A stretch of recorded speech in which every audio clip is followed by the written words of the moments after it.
Hello, Kim Barker here. I am so excited to share with you my March through May book pick. The book is called Transcultural Competence, Navigating Cultural Differences in the Global Community, and it is by Jerry Glover and Harris Friedman. Remember, for more videos like this, please click on the red subscribe button somewhere on this page. And remember, nonfiction is sexy. Glover and Friedman have given a gift to those who study culture and are interested in becoming more transculturally or culturally competent. This book offers a look at the history of the study of culture, arriving at the present-day approaches to understanding interest in culture from various disciplinary perspectives.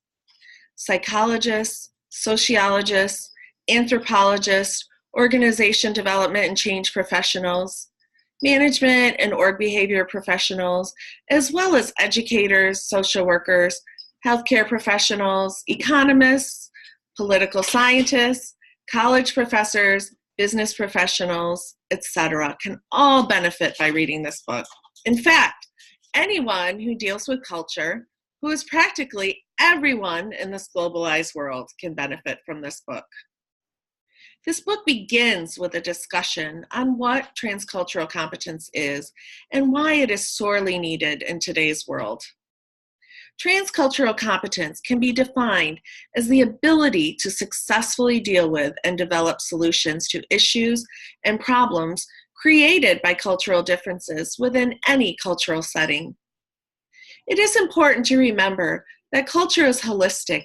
It is not just a collection of independent parts. This book reviews what Franz Trompenaars calls the 4 R's of applying transcultural competence. They are recognition, respect, reconciliation, and realization. And Franz Trompenaars is one of the world's top consultants on culture. The first step is recognizing that there is a dilemma. The second step is respecting that there's a dilemma and that both sides have cultural legitimacy. The third is reconciling the dilemma through coming to some sort of an agreement that honors all sides. And the fourth is bringing into realization the needed change to sustain a reconciled solution. This book also reviews the importance of understanding that cultural value dimensions are important for transcultural competence and how they provide a means for making culture operational through observing sociocultural encounters. Each of Trompenaars' dimensions are reviewed, accompanied by a rich assortment of relevant case studies. These case studies emphasize sociocultural encounters in which dilemmas were both successfully and unsuccessfully reconciled.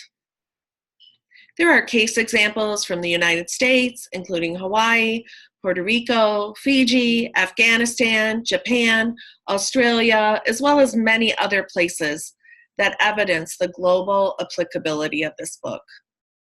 In one case example, Dr. Glover is consulting at a New York City hotel that was owned by an Asian company. The Asian CEO would fly in to meet him periodically, and they would discuss many items, but never the project. In one of the meetings, Dr. Glover attempted to focus on some of the details of the project, and the CEO said that his management team would deal with the specifics. He wanted to spend his time getting to know Dr. Glover so that he would feel comfortable with his approach in general, trusting the specifics would work out well if the proper leadership values were in place. That Dr. Glover accepted this style of indirect but perhaps deeper oversight exemplified transcultural competence. Another example is a former colleague of mine who had 2 daughters and 1 orange in the fruit bowl that the girls were both scrapping over. After asking a number of questions, my colleague realized that one daughter wanted the orange pulp because she had just worked out. The other daughter wanted the orange rind for a recipe that she was getting ready to make. By just taking a few minutes and asking questions, transcultural competence happened. This book closes with examples of how to create new boxes with which contemporary leaders can know the world anew and create contemporary solutions that are adaptive to the constant change of culture. It's not about thinking outside the box, it's about creating new boxes. As Trompenaars wrote in the book's foreword, this book clearly shows the development in the cultural field that has been happening and what learners need in order to develop transcultural competence. Here's an example from my own life. I was born and raised in Grand Rapids, Michigan. While it has become a much more diverse place in recent years, when I was growing up, it was a very homogeneous society. There was one way to do everything. This type of thinking excluded a lot of people because of the ethnocentric bias it had. Inherently, I knew this approach was not right. In third grade, when the local newspaper interviewed my class about what we wanted to be when we grew up, I said I wanted to understand how things are done in other parts of the world and why they are done that way. I believe I wanted to be transculturally competent even as a child. The need to avoid biases and optimize opportunities that maximize cultural relativity is not new. Yet this book provides fresh, innovative ways that are clear, easy to understand, and extremely relevant to our times. On April 16th at noon Eastern Time, Dr. Glover and I would like to explore this topic further with you and answer any questions you may have. Please go to isodc.org under What's Happening to sign up for the webinar. For more videos like this, please click on the red subscribe button in this video.